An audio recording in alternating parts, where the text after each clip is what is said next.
Ya, awal mau investasi langsung besar, triliunan. Saya pikir enggak. Nanti kalau gagal kan hilang uangnya triliunan. Saya pokoknya bilang sama karyawan, pokoknya siapa yang mau ke kebun ini tapi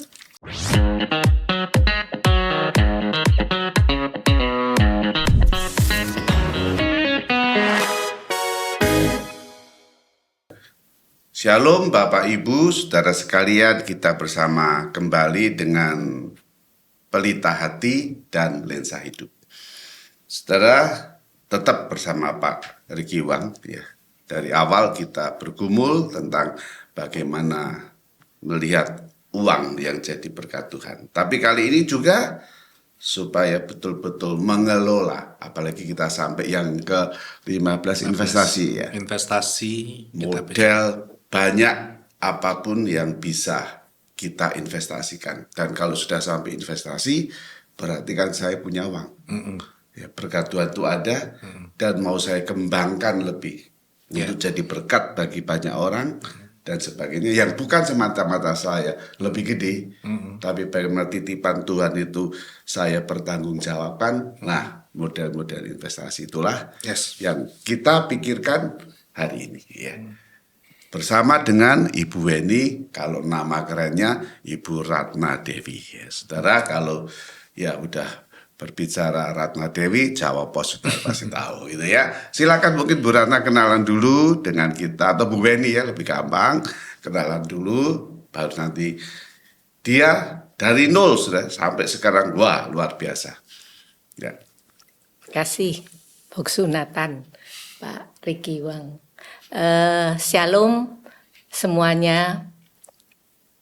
Saya Ratna Dewi Wonoatmojo, nama lengkap saya. Seringnya dipanggil Weni kalau teman-teman yang sudah kenal saya lama. Saya karyawan di Jawa Pos mulai tahun 1978 sampai dengan hari ini. Yang tetap karyawan. Tetap atau bukan? Ya ada perkembangan lah. Perkembangan akhir apa? Sekarang saya diminta jadi komisaris utama di Jawa Pos Holding. Iya. Ya, setelah perjalanan 48 tahun. Oh, Ya. 48 tahun, wow. 2 tahun lagi 50 ya Bu ya? Ya, sebetulnya nggak mau sampai 50 lah. Malu. jadi paling kalau tua. sudah sampai komisaris utama kita mau ngomong investasi, gampang banget. Ya. Oke, karena itu apa sih konsep yang sebetulnya akan kita bahas, saudara, hari ini, ya, topik ini tentang investasi. Ya. Mungkin saya review sedikit ya Pak, supaya kita tidak kehilangan the big picture. Kan kita ini sedang membahas perencanaan keuangan Kristen, ya, di mana dasarnya adalah firman Tuhan, termasuk juga bagaimana cara orang Kristen melihat uang itu apa, ya.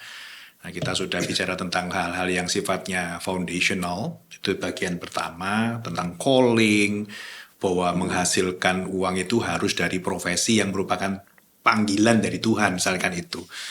Lalu di bagian besar yang kedua kita bicara tentang bagaimana mengoptimalkan pendapatan. Jadi orang Kristen tidak boleh malas, jadi orang Kristen harus berpikir kualitas. Di bagian yang ketiga besarnya, Bu Weni, kita berbicara soal how to be careful with your spending gitu ya. Jadi pengeluaran tuh mesti kita kendalikan, misalnya begitu. Ya, makanya kita belajar tentang esensi, pengeluaran itu apa, mana yang kebutuhan, mana yang keinginan. Nah, kalau pengelolaan income-nya bagus Pak Nathan, Bu Weni, terus spending-nya juga terukur, maka biasanya kita ada surplus. Nah, surplus ini kita mesti invest. Ya. Nah, invest ini kita balikkan lagi. Walaupun surplus banyak terus diem aja ada ya? Itu by nature nggak bisa Pak. Nggak bisa. Karena nanti akan terjadi tumpukan rupiah gitu ya.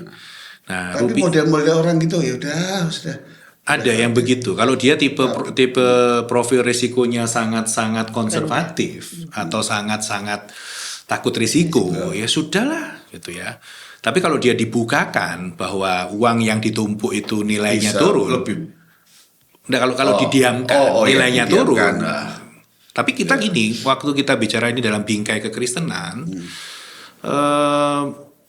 poin yang paling penting menurut saya adalah bagaimana uang yang mati, mau dolar, mau rupiah, mau apapun gitu, itu bagaimana bisa menghasilkan sesuatu yang kekal. This should be in the mindset of every Christian gitu ya.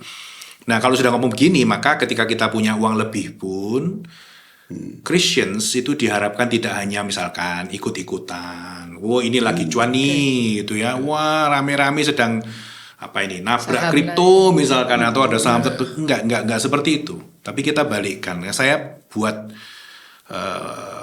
cara berpikir mungkin ya atau prinsip itu 4M Pak Nathan. Kalau saya sederhanakan. Nomor 1 itu mandat.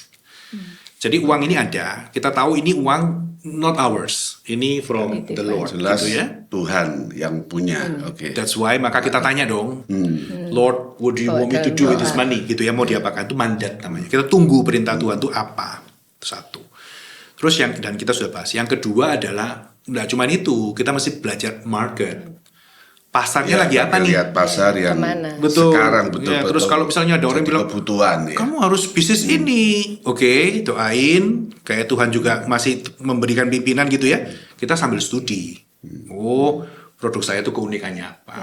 Pesaing saya bagaimana? Saya ini posisinya sebagai challenger atau trendsetter. Itu kayak gitu. Itu market. M yang ketiga adalah yang hari ini, yaitu model. Jadi saya ini menghasilkan uangnya dengan berbisnis cara bagaimana? Ya, berarti kalau kita balik dasar ya, paling ya. Saya udah dapat uang banyak nih ya, yang seharusnya bisa diinvestasikan, dikembangkan, tapi bisa saya pendam. Ya, saya pendam kayak kenapa? itu ya. Artinya karena saya pendam kan sebetulnya bukan tadi mandatnya lupa, tapi sudah mandatnya sudah berubah. Saya eman-eman ini. Betul. Nah, sehingga ini uang yang banyak ini sudah jadi mamon saya, sehingga saya lupa sebenarnya loh, ini Tuhan harus kembang itu untuk bisa jadi orang banyak gitu ya. Nah yang kedua nanti, oke, cukup sembarang ya, tabrak aja. Yang penting aku dapat keuntungan lagi kan. Nah itu berarti mamanya tetap kan. Nah sekarang kita akan lihat Pak Diki mengatakan kepada yang, loh, ini dapat uang banyak, puji Tuhan, diberkati. Ayo kelola dengan yang benar. Ya. Jadi itu tanggung jawab yang seharusnya kita lakukan gitu kan ya. Yes. Jadi orang yang tidak invest karena sangat takut, lalu timbun uangnya, lalu kemudian dengan timbunan itu dia bisa merasa damai, itu kita harus hati-hati. That means kita sudah merasa ini sandaran hidup saya gitu ya. Atau yang sebaliknya, wah ini mumpung ada dana segar, betul ya. Sebenarnya bukan nggak selalu necessarily foya-foya, Bu Weni, tetapi bisa jadi dia akan ya tadi itu betul. Ini mumpung lagi in gitu ya. Tapi misalkan gitu ya. Tapi kalau kita punya prinsip, nggak semua yang lagi populer atau lagi diserbu banyak orang itu bagus, yang Tuhan mau. Nah yang susah adalah kalau orang pikirannya adalah, lo ya gampang cari yang cuan toh. Nah kalau kita ganti taat kepada Tuhan dengan cuan, bisa mix up priority kita gitu. Ya kalau gitu sekarang apa? Model-modelnya apa saja? Kemudian nanti dari Bu Weni melihat peluang-peluang itu bisa masuk yang tayanda atau apa gimana? Modelnya apa? Bisnis model, as simple as kalau orang bilang dagang itu bisnis model Pak. Beli pada harga yang lebih murah, dijual pada harga yang lebih tinggi. Itu sudah satu model bisnis. Ada orang yang tipenya enggak, saya bukan tipe yang pedagang. Saya tipenya adalah saya beli bisnis sistemnya. Saya beli franchise karena dilihat wah ini kok di kota lain cuan ya jualan ice cream X ini. Maka saya beli franchise-nya. Saya ikuti deh. Ya, katanya tokonya mesti begini, standar prosedurnya mesti gini. Lalu brosurnya mesti bagaimana, tinggal sekarang ada orang yang jalan. That's another business model. Nah hari ini bisa berkembang sampai ke area namanya kreatorpreneur, Pak, content kreatorpreneur. Ini orang yang sangat kreatif, buka channel, ngobrolin tentang sesuatu, cukup konsisten, yang lihat banyak. Lalu Cari dia cari follower atau istilahnya itu bangun followers, kayak followers base gitu ya. Nah setelah sudah tumbuh cukup banyak, dia semakin memberikan values, bisa berupa tips yang berguna, atau kontennya itu selalu viral misalkan, itu ya we all know ya, perlahan pasti ada produk atau brand owner yang akan datang, can you please sell Untuk this? pasang gitu ya. iklan. Mulai pakai kaos yang ada produknya, ada tab itu yang pola Backgroundnya. model yang seperti anak Kreator muda bener. sekarang atau yang di masa itu, atau juga yang jadul-jadul bisa lihat itu lalu masuk di situ. Akhirnya Apa trennya akan sekarang ini tren yang sekarang. Tren sekarang. Tren Berarti yang kalau tren sekarang bisa juga yang jadul Ikut. ikut atau nggak ikut? Gimana pengalaman Bu Weni? Oh kalau saya belum ikut itu karena saya gaptek. Nah, maksudnya gini loh, dulu itu yang kita jadikan center adalah produknya. Ini ada kebutuhan nih, ada produk yang bisa jawab. That's it, ya semua orang hanya main di produknya gitu. Lama-lama kan orang bilang enggak, produsennya yang kita mau lebih tahu. Kalau kita tahu produsennya, maka kita akan beli produknya. Sekarang neither, enggak ada, bukan dua-duanya. Kalau saya tambahin P satu lagi, promoternya yang dicari. Jadi bukan produknya, bukan produsennya, tapi promoternya yang mempromosikan. Tapi yang mempromosikan pun starting dengan bikin sesuatu di social media yang nggak ada hubungannya dengan ini. Pak Nathan, hari ini orang jualan ayam geprek. Itu kontennya tentang film Korea, Pak. Kan logika kita kalau film Korea, produknya kosmetik. Masuk kan? Iya. Ini enggak, dia cerita tentang Korea, followersnya banyak. Tiba-tiba dia pakai kaos Ayam geprek. Laris, Pak. Jadi makanya ada 4 tahapan ya sekali lagi Pak ya. Bikin konten, setelah kontennya cukup bagus, konsisten, followersnya cukup banyak, semakin memberi values buat followers, ya supaya stay di situ. Karena waktu orang hanya 24 jam sehari, dia bisa subscribe ke banyak, tapi loyalty itu akan ke salah satu. Nah kalau sudah sampai ke tahap ini, mulai Pak ada endorsement masuk, dia jualan produk, berhasil di sini. Jadi kalau misalkan Ricky nih ya, jualan produk X, setelah saya ngerti tentang bagaimana seluk-beluknya produk X yang memasang iklan di Ricky, channel Ricky, maka saya bilang, ngapain saya jualin produk kamu? Saya saya order ke produsen, mereknya Ricky. Itu yang ketiga, Pak. Ini jalan, bikin channel baru, Pak. Jadi channel ini sudah run otomatis. Yang ini baru mulai lagi kita. Semuanya, nah mungkin kalau tadi saya mulai dengan film Korea, sekarang nggak tahu apa nih. Istilahnya itu bangun followers sampai akhirnya kita bisa bikin produk kita sendiri. Itu zaman sekarang namanya kreatorpreneur atau content kreatorpreneur. Gitu, Pak. Gimana pengalaman Ibu Weni yang mengembangkan investasi itu sampai sekarang udah gede, ini luar biasa kan ya? Kalau yang konten kreator trainer itu kayaknya belum, Mbak. Memang ya ada ini sih ya, keinginan misalnya bikin podcast apa gitu, tapi belum dimulai. Tapi yang dulu misalnya ya kan kecil berarti sekarang sudah banyak sekali model yang dikerjakan ya di pimpinan Bu Weni, kan berarti kan apa yang saya dapat ini mampu untuk saya investasikan kan. Nah itu pola-polanya apa aja? Kemana aja? Oh ini kelihatan pasar peluang, saya masuk. Itu mungkin contoh. Kalau awal-awalnya Pak itu hilirisasi. Jadi kan main bisnisnya koran. Bisnya cuman Jawa. Kemudian kita mikir seperti Amerika kan semua kota punya. Nah itu mulai kita bikin. Ekspansi. Jadi dari Aceh sampai Papua kita punya semua koran. Nah setelah bikin koran kemudian kita harus punya percetakan. Kalau nyetak di tempat lain lebih mahal. Selain mahal juga waktunya oke. kita nggak bisa Kontrol. Oke. Iya, karena kadang benturan dengan Pemesan yang lain. pemesan yang lain. Make sense. Nah, setelah Supply-nya kita ya. bikin percetakan, Right. terus terbentur kertasnya. Karena pabrik kertas lama-lama. kertasnya kuotanya dikuota dulu zaman Pak Harto itu. Nah, kemudian kita bikin pabrik kertas.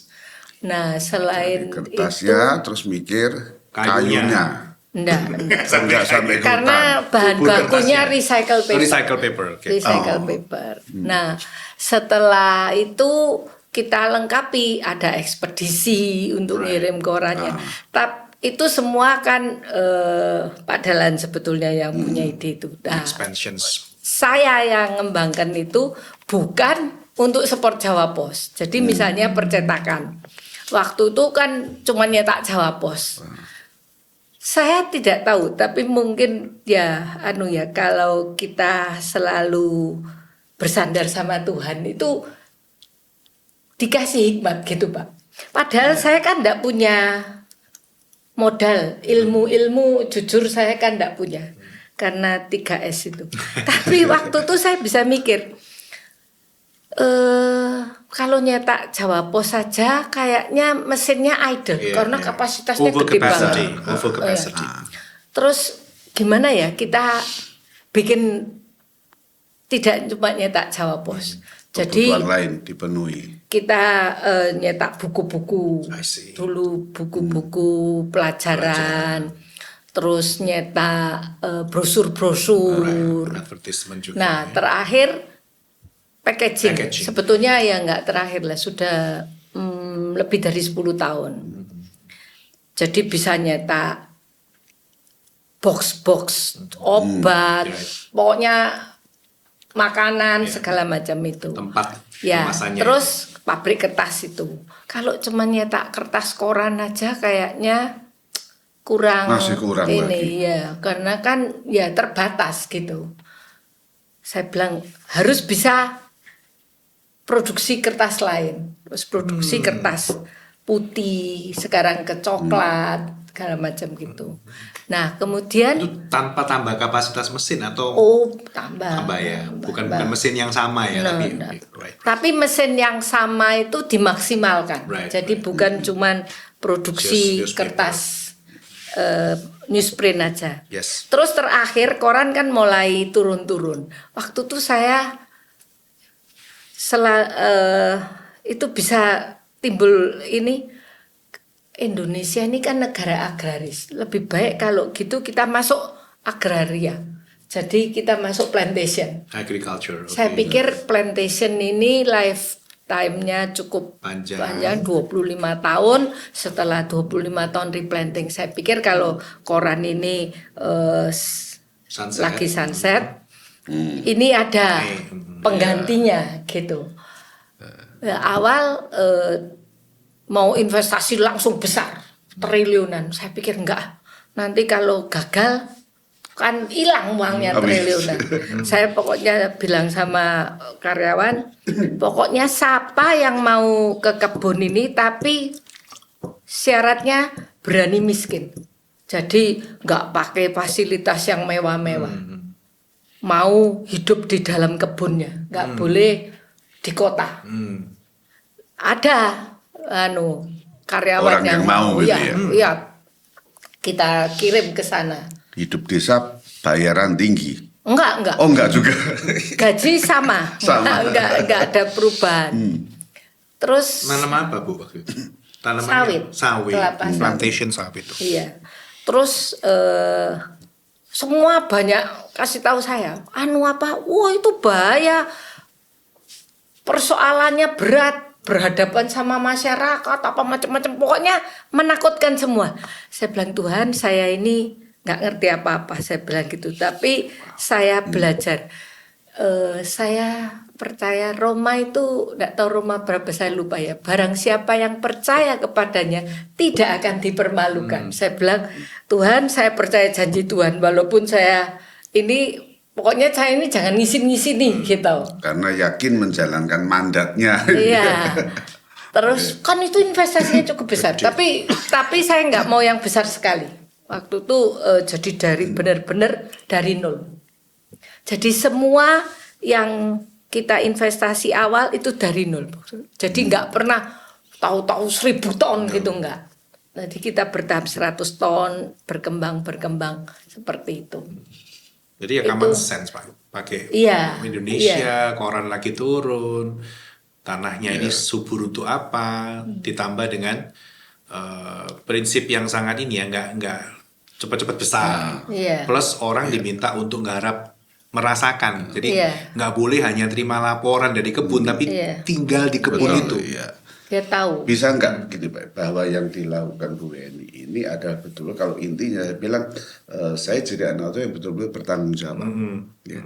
Jadi misal dengan mesin gitu, nggak bisa ini mesin hanya sampai gini ya, harus dimaksimalkan habis-habisan ya. Dan ketika itu berkembang macam-macam kan, Tuhan kasih talenta, maka ketika kita setia pada hal yang kecil, Tuhan akan tambahkan yang Besar. semakin gede ya, sehingga macam-macam sampai kertas, sampai apa-apapun, sampai kemudian waduh ini kalau kertas turun apa ya kok bisa mikir aku mesti buka lain gitu ya. Nah, investasi itulah yang sebetulnya dengan berkat Tuhan yang ada kita tidak bisa untuk tinggal diam. No. Mesti belajar. Ya. Ya.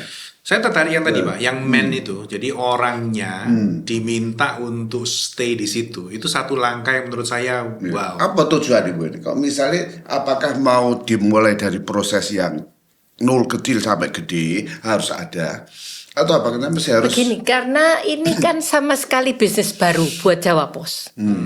Jadi ini beda sekali.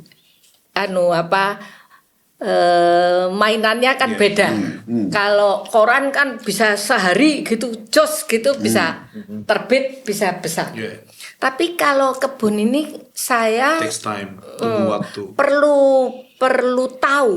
Jadi membebaskan tanah itu bagaimana, kemudian ditipu orang itu bagaimana. Jadi dia merasakan gitu. Right. Nah, tapi ya tidak langsung berhasil sih.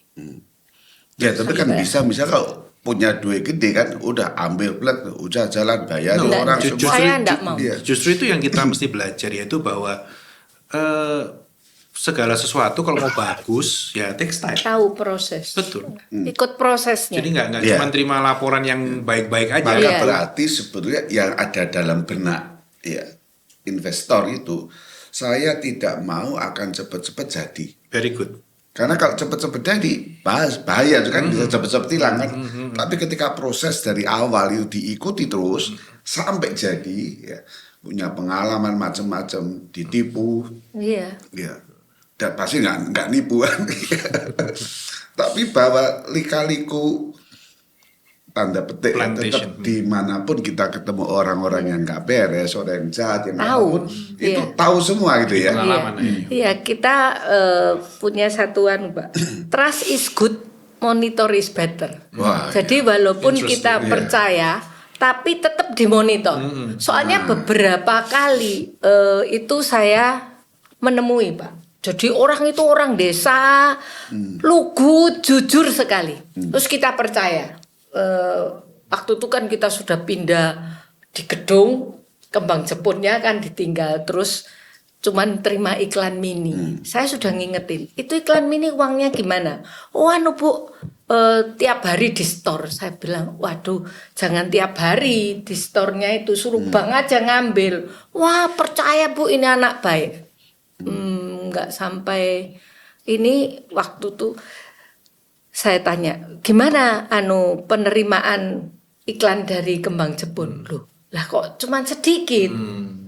Ternyata bener dipakai sama anak itu. Dan anak itu waktu ketahuan itu gampang ngomongnya. Nanti saya jual Bu rumah ibu saya.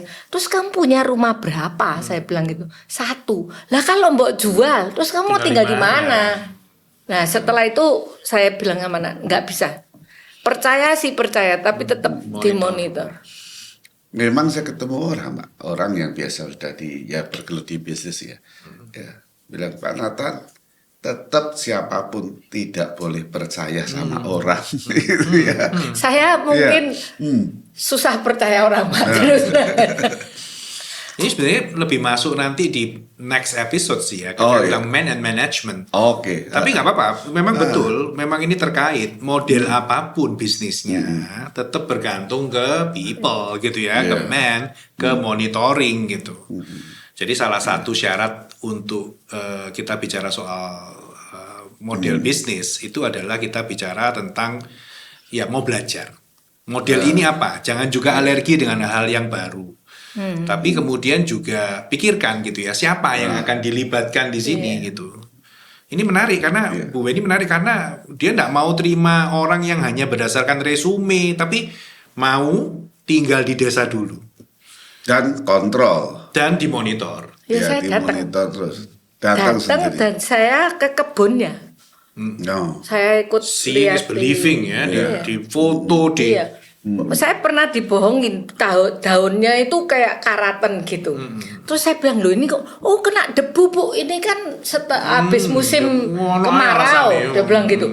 Saya datengin dan saya Aman. pegang daunnya. Kayak gini-gini kan loh. Lah kalau beleduk kok ndak hilang, saya bilang gitu. Beleduk Ternyata itu kurang Debu. debu.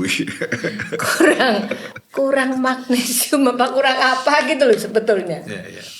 Something wrong with the plant. Iya, dia Iya. kurang pupuknya kurang Tapi tepat. yang saya tangkap yang luar biasa dari pembicaraan kita nih ya, bahwa tanda petik jadi anak Tuhan ketika diberkati Tuhan itu nggak terima.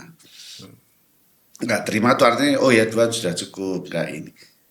Dan kalau bisa kita kan nggak terima tuh kembangkan. Dan sampai berapa sekarang pengembangan itu? Pengembangan. Jadi berapa Iya. lini bisnis, Iya. jadi berapa macam produk atau Oh, Sampai kalau kayak macam gitu. bisnisnya sih, ya kita punya office building, properti. properti. Sekarang Hotel mau juga ya, Bu? kembang hotel kecil-kecilan. Saya nggak main hotel Pak, karena pengalaman kita beli hotel rugi dan dimanfaatkan. Terus apa lagi? macam-macam. Jadi selain besarnya kan koran di mana-mana, terus percetakan juga punya beberapa ini sih Jenis lagi. cetak. Jadi di Surabaya, di Jakarta, di mana-mana sih ada percetakan. Terus pabrik kertasnya baru satu di sana, tapi dengan 3 line mesin. Terus ada ekspedisi.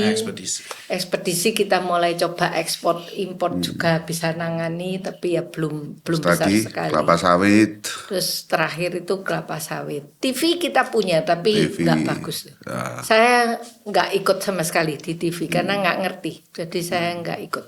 Cuman monitor duitnya toh. Iya. Sama ngomel. Iya.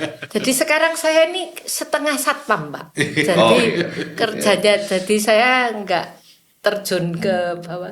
Cuman saya masih sering datang Oke. nanyain. Ini Pak Riki, komisaris utama tapi Turun. job desk-nya satpam. Ya. Dan kadang kan jarang udah di atas sudah ya beres semua dan enggak Asal terima beres laporan. ya. Iya. Iya. Ya. Saudara, kita lihat bahwa dari yang kecil sederhana ketika beberapa tadi sudah disampaikan model-model investasi ya yang bisa dilakukan ya. Dengan apa yang Tuhan berkati, kita tidak bisa diam. Ya, ayo kembangkan ya. Dengan pengembangan itu bukan saja saya dapat hasil, tapi juga membuka lapangan bagi orang lain dan juga jadi berkat bagi orang lain. Ya, oke. Itu model-model banyak yang bisa kita kembangkan. Tentunya kalau dari sharing gue ini selalu bergumul dengan Tuhan. Minta hikmat daripada Tuhan. Kok bisa sih punya ide ini itu ya. Kalau direnungkan sungguh-sungguh ya. Iya. Tuhan semua. Kita Tuhan merasakan beri, bahwa anugerah itu Tuhan. benar-benar betul 100% adalah bukan ini saya. Iya. Tapi Saya kalau suruh kasih. ngulang lagi mungkin tidak bisa. Ya. Oh ya balik lagi masuk SMA gitu.